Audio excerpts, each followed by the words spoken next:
বিজ্ঞানের আবিষ্কার যত বাড়বে কোরআন বোঝা তত সহজ হবে। তাও সুবহানাল্লাহ কইতে ইচ্ছা করে না। বিজ্ঞানের আবিষ্কার যত বাড়বে কিয়ামত পর্যন্ত পৃথিবীর বিজ্ঞানীরা কোরআনের সামনে ভিক্ষুকের মতো দুটি হাত পেতে দাঁড়িয়ে থাকবে।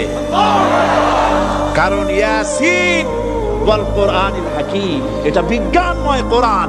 চলে বলেন সুবহানাল্লাহ। বিজ্ঞান দিয়ে ভরা, সুবহানাল্লাহ। আমি অবাক হই, আল্লাহ বলছেন ওমা উতীতু মিনাল ইলমি ইল্লা কালিলা, সামান্যতম জ্ঞান দিছি।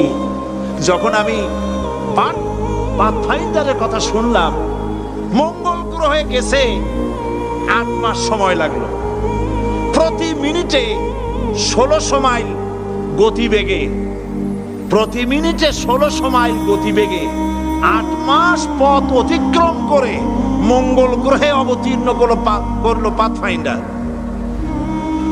পর্দাটা ফেটে গেল, ছোট্ট 10 কেজি ওজনের একটা গাড়ি বেরিয়ে এলো, 4 চাকার একটা গাড়ি।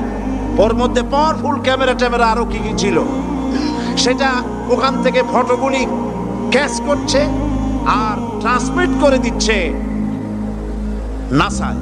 সেখানে বিজ্ঞানীরা বসে দেখতেছে পৃথিবীর মাটি থেকে 49 কোটি কিলোমিটার দূরে মঙ্গল গ্রহের ছবি ওখান থেকে আসতেছে। এক পর্যায়ে বিজ্ঞানীরা তারা দেখতে পেল যে এই পাথফাইন্ডারটা চলতে গিয়ে একটা পাথরের সাথে ধাক্কা লেগে কাইট হয়ে পড়ে গেছে। এখন এটা কাইট হয়ে পড়ে গেছে, এখন তো তার ফাংশন বন্ধ হয়ে গেছে। বিজ্ঞানীরা মাটির পৃথিবীতে বসে কম্পিউটার মনিটরিং করে 49 কোটি কিলোমিটার দূরের কাইট হয়ে পড়ে যাওয়া পাথফাইন্ডারকে সোজা করে দিল। আমি চিন্তা করি, আল্লাহ পাক বলছেন ওমা উতীতু মিনাল ইলমি ইল্লা কালিলা, তোমাদের সামান্যতম জ্ঞান দিছি। এই যদি হয় সামান্যতম জ্ঞান, আমার আল্লাহর জ্ঞান কত বড়। এ হচ্ছে আমার আল্লাহ, সুবহানাল্লাহ বলেন। এই হচ্ছে আমার আল্লাহ।